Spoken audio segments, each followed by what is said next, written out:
Louvado seja nosso Senhor Jesus Cristo. Nós vamos dar continuidade à nossa reflexão sobre a história da Igreja, nosso 10º encontro.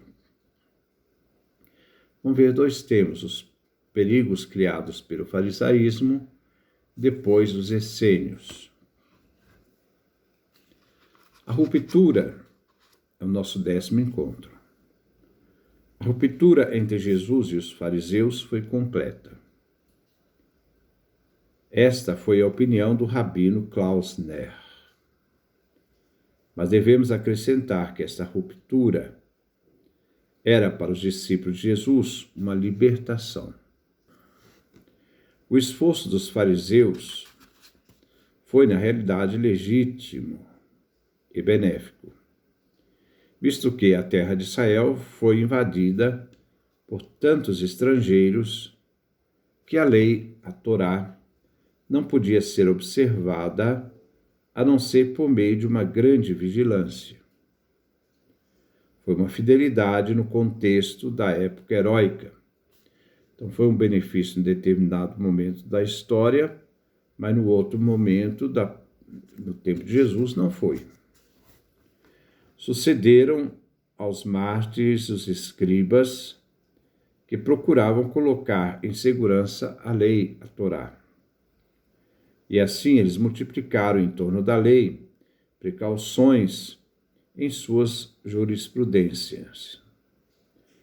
E de tudo prever um casuísmo legal. De tudo regular e prescrever, acentuando assim a observância da lei. Jesus, diante disso, acrescenta Mateus capítulo 23, versículo 4. Chegaram então, na época de Jesus, a amarrar pesados fardos e os colocaram no ombro dos outros. Mas eles mesmos não estão dispostos a movê-los, nem sequer com um dedo. Para fazer esta realidade da lei tolerável, os fariseus criaram sutilezas que sacrificaram a fé, a religião, em suas meticulosas exigências. Marcos capítulo 7, versículo 10 a 13. Visto que filtravam as moscas e engoliam o camelo. Enfim, esta era uma das principais formas de formar um grupo sectário, com excesso de pureza legal, fazendo que os fariseus se isolassem, se tornando assim um grupo separatista, um grupo elitista. O perigo para tal situação, criado pelos fariseus, nós vemos até que os historiadores favoráveis aos fariseus reconheciam os defeitos que eles tinham, mas colocavam também as dificuldades que eles criavam. Os fariseus se chamavam de santos e de companheiros, Haberim, que identificava somente os que pertenciam ao grupo, mas não era usado para os simpatizantes. Eles censuravam os estrangeiros e os julgavam em nome de Deus. Eles contavam com muitos doutores e discípulos, atraindo muitos ao grupo sectário.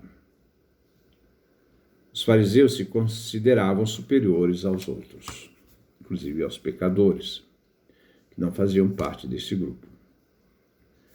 Os fariseus se apresentavam diante do povo como homens da lei. E muitos desejosos de santidade recorrem aos fariseus. Flávio Josefo, na sua obra Antiguidades Judaicas, é o livro 17, capítulo 2, parágrafo 4, e o parágrafo 41 e 42, nos revela um tal chamado de Nicolas de Damasco, que afirmava: que existia um grupo sectário de hebreus que se orgulhavam de observar de forma estreita a lei dos pais. Eles vinham chamados de fariseus, gente que enfrentavam os reis, que os combatiam e procuravam de tudo para prejudicar os reis. Enquanto a maioria do povo hebreu confirmava o juramento de devoção ao imperador e seu governo, este grupo dos fariseus, que formavam cerca de 6.000 homens, não jurara devoção nem ao imperador nem ao império.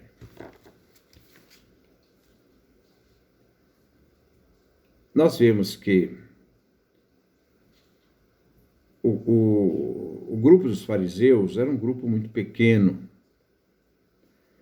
em se tratando daqueles que aderiram ao grupo sectário, que eram numerosos em Jerusalém, que estavam submetidos ao imperador e ao império.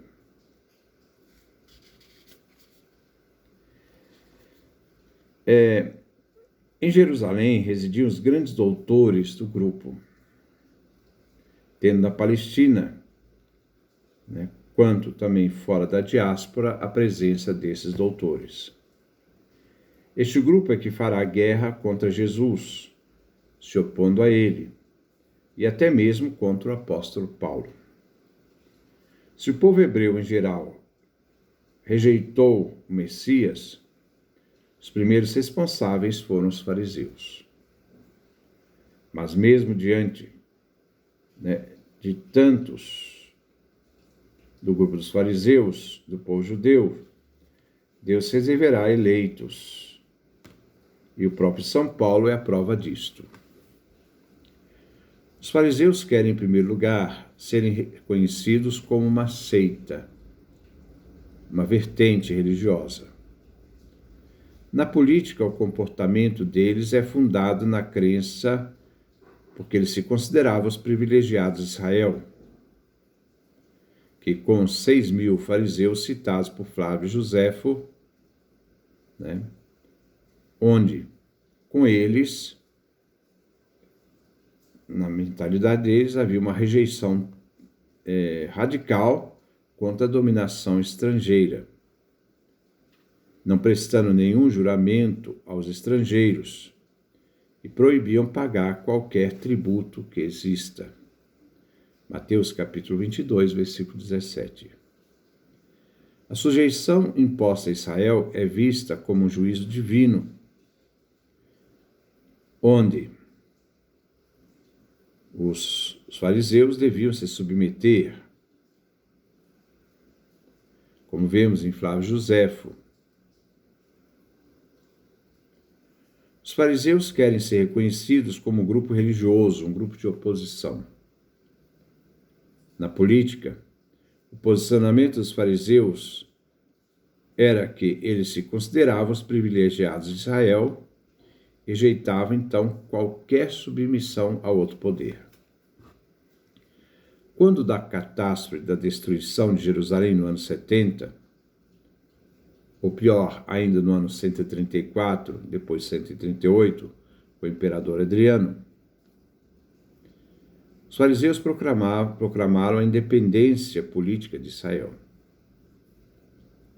Os saduceus e zelotas desaparecem da história. O único grupo que fica é o dos fariseus. Os zelotas aparecem na história do cristianismo de forma indireta. A posição dos zelotas quanto ao cristianismo é aquela dos fariseus. Mas o zelo dos zelotas pelo judaísmo se transforma numa rebelião armada. Este grupo aparece desde o início do primeiro século, logo após a morte de Herodes o Grande e a intervenção romana. Mas somente pouco antes da grande revolta é que são chamados de zelotas. Flávio Joséfo, na sua obra Guerras Judaicas, livro 4, capítulo 3, parágrafo 9, e o parágrafo 160 e 161. O grupo que fica depois da destruição de Jerusalém, do ano 70, depois do ano 134 e 138, é somente o grupo dos fariseus, que exercerão domínio sobre os judeus, como ainda prevalecem até hoje. Inicia com eles o novo paradigma de Israel, paradigma rabínico-sinagogal. O templo havia sido destruído e os fariseus reinventam o judaísmo. O essenismo, os essênios. O maior desenvolvimento deste grupo corresponde ao primeiro século antes da era cristã. Não se sabe com segurança o que significa o nome essênios. Pode significar os pios, os silenciosos ou os médicos.